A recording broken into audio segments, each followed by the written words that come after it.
I should really say that Dr. Francois, you say, I don't know, asked me to say something about Lithuanian-Jewish relations in the Soviet period and after the independence, based on what I lived through. I know that many of you are very familiar with the historical details, so I will really focus on my own experience and not talk in broader historical terms. My speech will be very, very personal, and I would be happy if it would follow a discussion or questions, because really I am talking only from my personal view. A few words about my background. I was born in Kaunas, the interim capital of Lithuania, in between the two world wars, into a well-to-do, secular Jewish family. I had contact with Jewish religious tradition only through my grandparents. I attended a secular Yiddish grammar school. Yiddishists, contrary to Zionists, and I belong to the Yiddishists, focused on the country they lived in. They fostered not only Jewish identity in us, but I would say also Lithuanian patriotism. The first year of the Soviet occupation, 40-41, I survived relatively peacefully with the illusion that the Soviet Union was implementing its ideas of freedom, equality, and fraternity among the people. Also, I could never justify the proletariat dictatorships methods.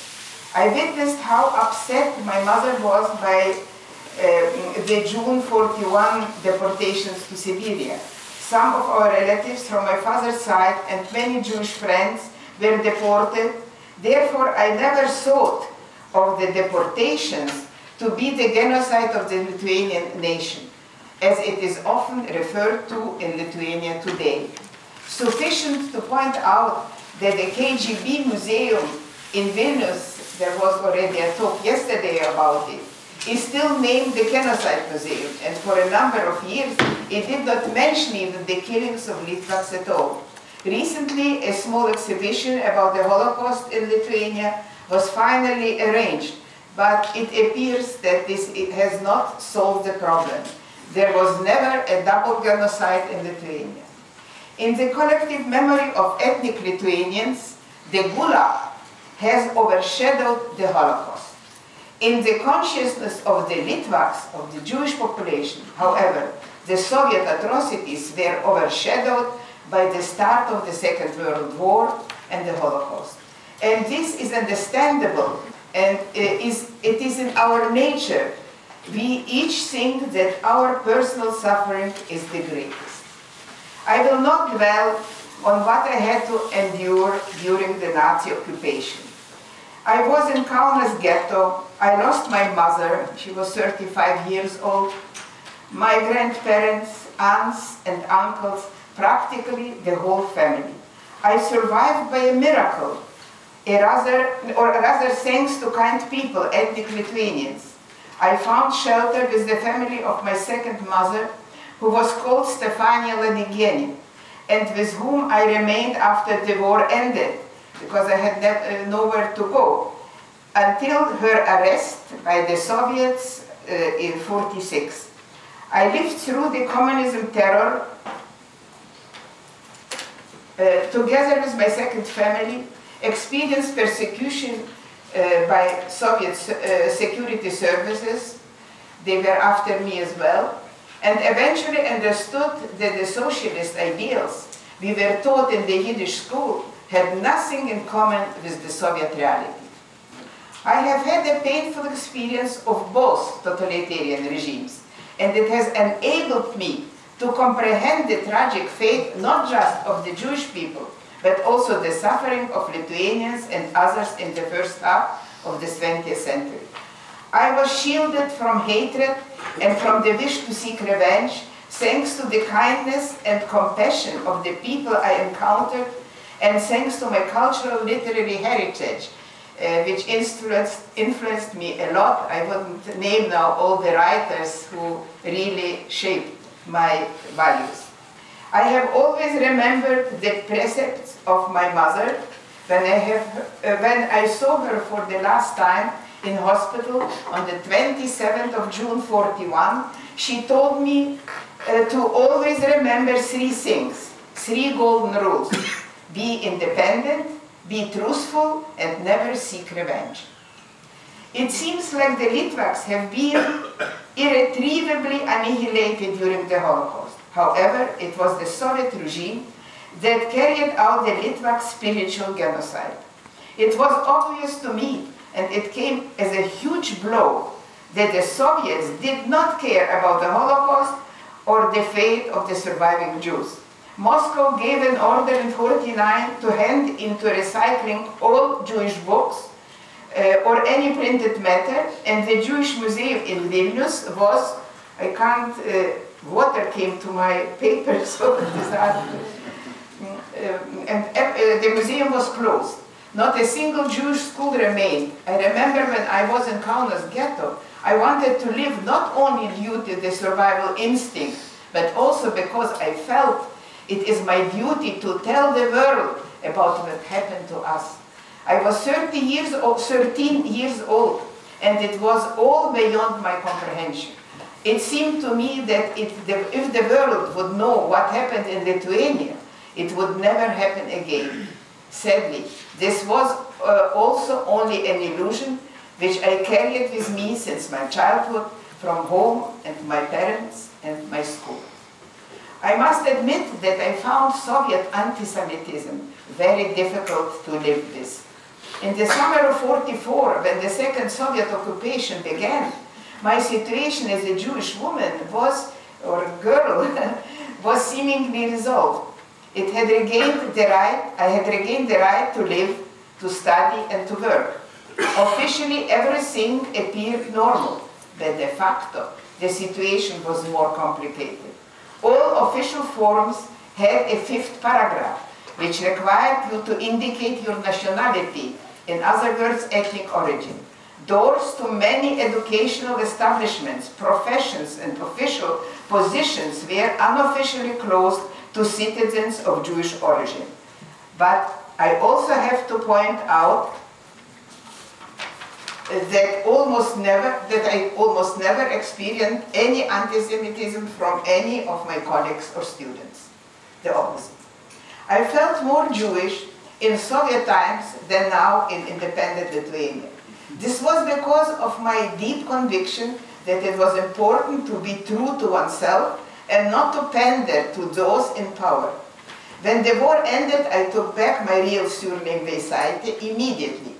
During the Nazi occupation, I had a fake passport with the name Treibytė. My first big love was a Lithuanian boy, and I remember how long it took me to tell him that I was Jewish. I was afraid that he would turn away from me. He was later on also arrested by the Soviets and taken to Siberia. Here are some examples that I remember as illustrations of the fears faced by Lithuanian Jews at the time.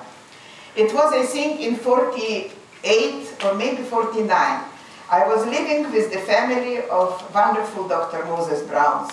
Our neighbor was a Jewish writer, Meir Yelin. A fire broke out in our bathroom at 12:30 at night. We called the fire brigade and were in a rush to wake the neighbors and tell them of the danger. We knocked on the Yelin family's door for ages, but nobody opened.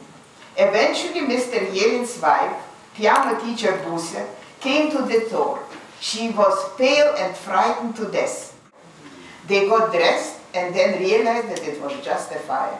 This scene does not require any comment.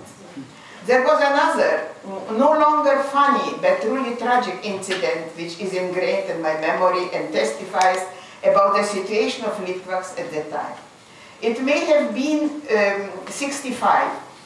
A 5 or 6 year old Lithuanian girl, Bartosevičiūtė, was murdered in Vilnius, in the basement of Komunaro Street 13.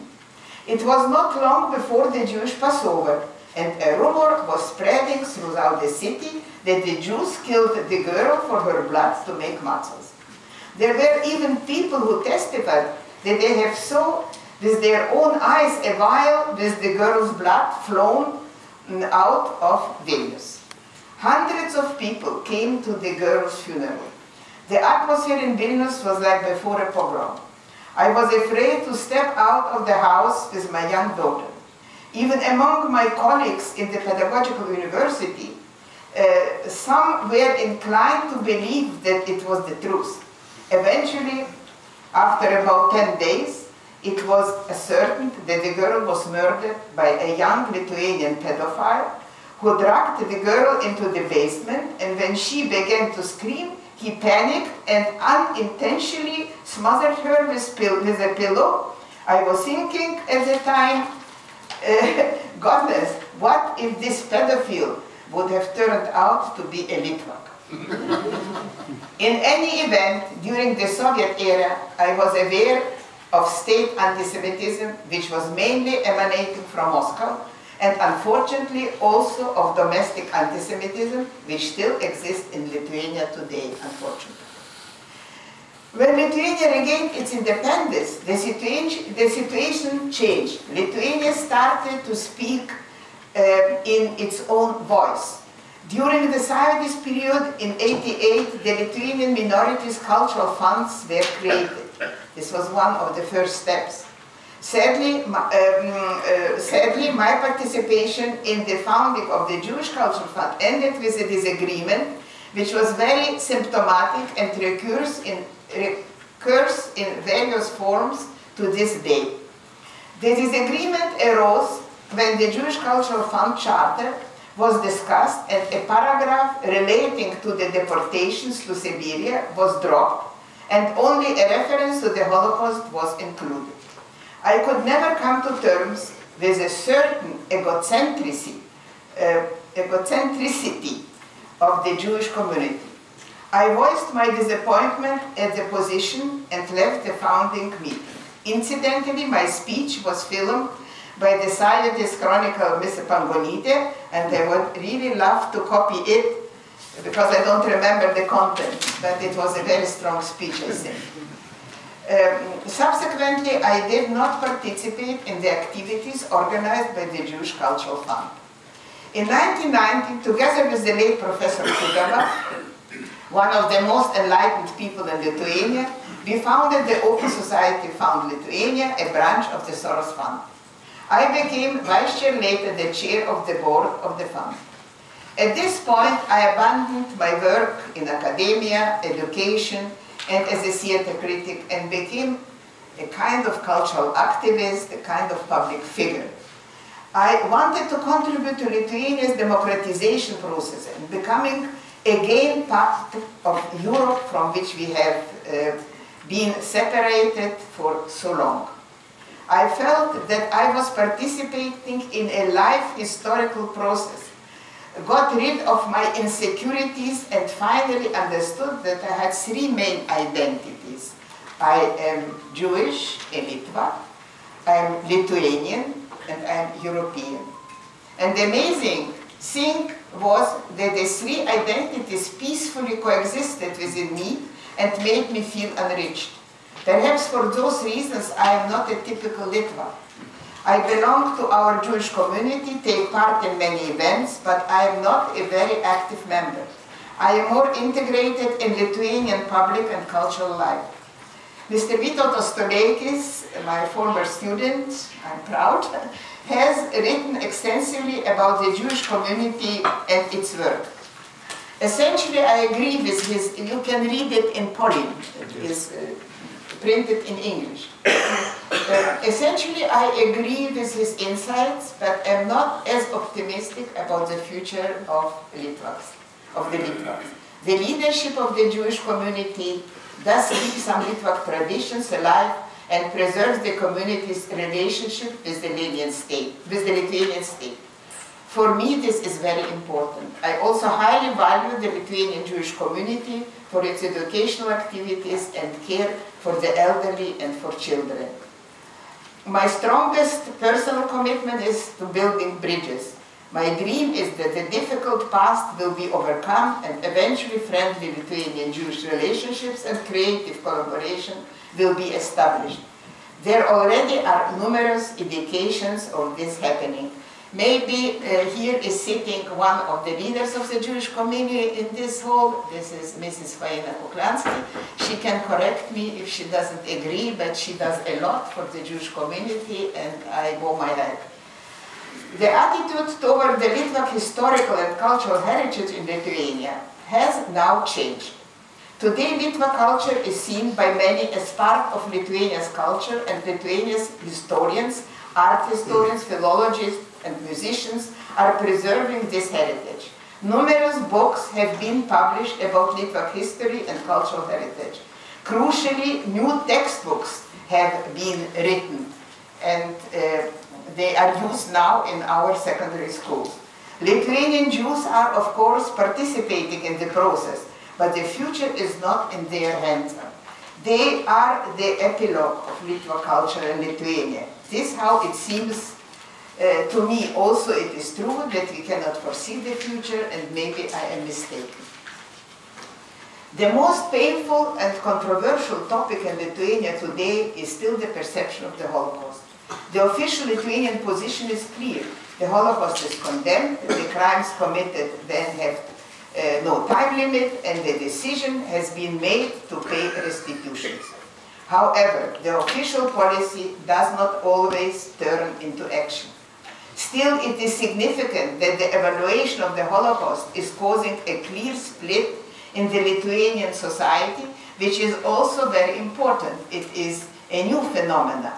On the one hand, Lithuanians are braver. More people look straight at the historical facts. Numbers of Lithuanian Nazi collaborators are being revealed.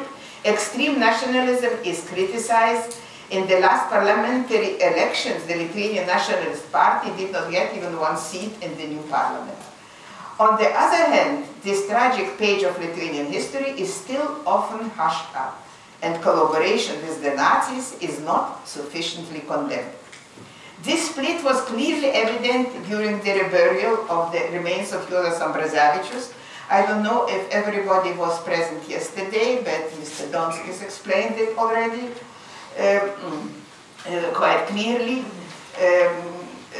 Brazaitis was buried as a hero for the Lithuanian independence, and he was buried with great ceremony in the Kaunas Church of Resurrection.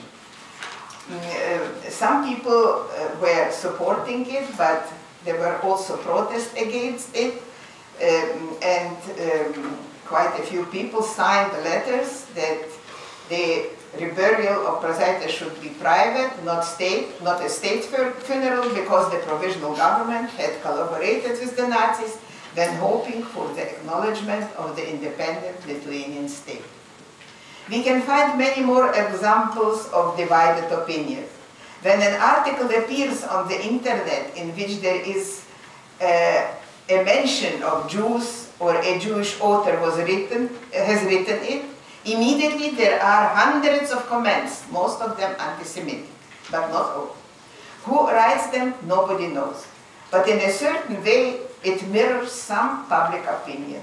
Quite recently, Ms. Ruta Vanagaitė, this was also mentioned yesterday, working in the Vilnius municipality, announced a youth project called Paneriai Lullaby. The idea is the pupils will become Vilnius Jews for one day. They will acquaint themselves with the history and tradition of Vilnius Jews, explore the ghetto area, and the day in Paneriai. Immediately, Delphi's internet page was flooded with hundreds, I think over 600, even more, comments that were worse and horrible. They are too shameful even to quote. Ms. Vanagaitė said in an interview that uneducated people still say, if Hitler was shooting the Jews, there must have been a good reason for it. She thinks that education has to begin with young people who do not have these prejudices and are open to other cultures. Yesterday was also mentioned the book of Sigitas Parulskis, which is called Darkness and Partners. I haven't read it, I read only his interview, but it is the first attempt to write about those who killed Jews and maybe other people. Mr. Toleikis identified the Jewish community in Lithuania as the most loyal and friendly towards the Lithuanian state. This is true. I think the Jewish community never officially supported any statements by Jewish speakers antagonistic towards Lithuania. However, the Jewish community's insular tendency prevails. I have never seen Jewish people participating or in or represented at events of memorials organized by Lithuanian, for instance, Soviet deportees or partisans. Perhaps they were never invited, but nor does the Jewish community invite Lithuanian, probably deportees, to their own events and memorial events. I will happily be proved wrong. Maybe I don't know anything. And here is Faina coming. She will probably protest against what I am saying. But this is my experience.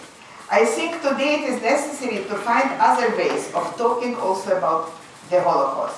We are addressing a new generation who cannot be held responsible for the Holocaust, but ought to understand that the Holocaust is a tragedy not only for Jews, but for whole Lithuania and Lithuanians as well. Only if we go along this path can we have the hope that the heavy burden of the past will be overcome and lessons learned for the future, not just for Jews, but for every nation. In 2008, a Bernardine Church priest, a Franciscan brother, Arūnas Peškaitis, one of the most active fighters against anti-Semitism in Lithuania, asked me what Holocaust meant for me in my life. I shall quote one of my answers. Having reached a honorable age, I understand that the Holocaust always was and will remain part of me, that it has had a huge effect on my life and the formation of my values. I'm still unable to comprehend how this happened in Europe, in a civilized world, in my native Lithuania. I am still trying to understand what lessons I have learned. I know that I shall never forget those who perished. I shall always treasure their memory, but I shall never impose my pain on others. I think that my experience of the Holocaust has taught me to show sympathy and understanding to others and never to compare depths of suffering. To everybody their own suffering is the worst. Never to assume that suffering allows one to claim advantages and not to project oneself as a victim. Not to stigmatize anyone with the Star of David or any other national, religious or ethnic symbol with the intention to humiliate. Never to do to others what was done to me. Never to blame an entire nation for the offenses committed by some of its people or its government. I have learned that in order to continue living, one has to learn to love and even to forgive. With this, I would like to finish. Please, if you have any questions, I would be happy to answer them. Thank you. Dear ladies and gentlemen, I really love and respect Irena, and I can agree with a lot of things which you mentioned. I'm also a kosher Litvak. My father is from the south of Lithuania, from Dešiai.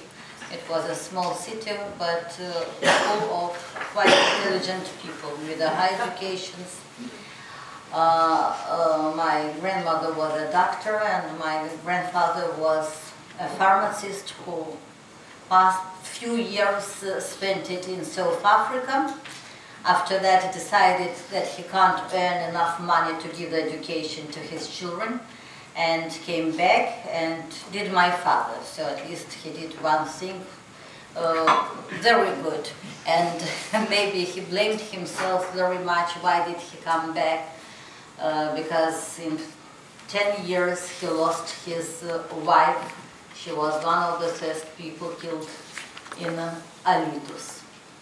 My mother is from Šalau, So no doubt that I'm not a real Litvak, and I'm very proud of, because it's the only way to be born as a Litvak. There is no any other ways how you can become Litvak.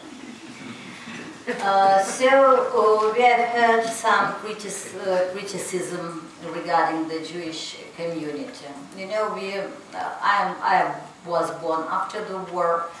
I'm the second generation of the survivors. My parents, as I mentioned, were children during the war, and they escaped. I remember very well the event with the raping of this small girl.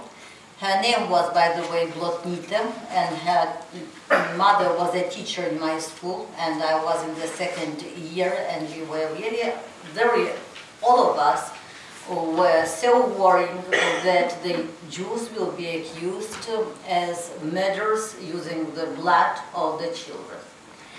As an example, just not to be boring in this conference, I can tell you that my grandchildren studies in the Lithuanian non-Jewish school, and time to time he is also prosecuting by the children why did the Jews kill Jesus. He does not understand too much about it, but finally the mother, my daughter, the mother of the child, went to the teacher asking what's going on. The teacher answered, "Oh, I'm very sorry, I understand that you have such a big unfortunate in your family that your son is Jewish." So it's, you know, you can tell such examples, a lot of them. But I think that one of the biggest arguments with Irena was in the beginning of the independence, that I myself, by the way, I was very active at the time, and my father, Professor Kuklansky, we were protesting against illegal rehabilitation of the people who took part in the massacres, remember. Because in the beginning of the independence, one of the first law was the law on rehabilitation. And among those who were sentenced by Russians were people who were accused also because of they took part in the mass murdering. In a few years, this law has been changed. And I would like to tell you that I'm really from a very secular family, and nobody wrote me that I have to be in the community. Nobody went to synagogue after the war especially. But you know, when it comes time, then you become more and more involved in the Jewish life of Lithuania. And I'm a lawyer, I'm a professional lawyer, and I'm a lay leader. I am not getting any salary for my activities in the Jewish community. But you become so much involved in all the issues. And all this, what Lithuania achieved and shows as the governmental achievements, it's a lot of our efforts. We are these very strong pushers. It's not really, Irena, the truth that we have nothing to do with the exiled, the organization or the exiled people or the Lithuanians who were exiled. I'm sorry here, I can't see Reb Gluk, but I want to remind you, last 2 years ago, we have reburied the bodies of 60 people, the first victims of Panerei, which were lying for a long, long time in genocide center. In this ceremony took part rebels from UK, Lev Schlesinger with all the family, 200 soldiers from Israel. They just came as an occasion to Lithuania, and I asked very much the Ministry of Military of Israel to allow them to take part, because it's not the same to come and to see Panerei where the Jews were killed. It is quite different than you yourself are taking part to rebury with all these Davden, with all these Kaddish, which are real rebel, Orthodox rebel, such as it was before the war. I'm not religious, but I respect so much all these traditions. It was, in my life, it was the biggest mitzvah. And there were people from our Jewish community, the survivors, but everything was done for the money of this so-called genocide center. And I want to tell you that genocide is a very big problem in Lithuania. It's not only the name of the center, genocide center. Give a look at the criminal law. Our definition of genocide is different from the common definition of genocide. It is wider.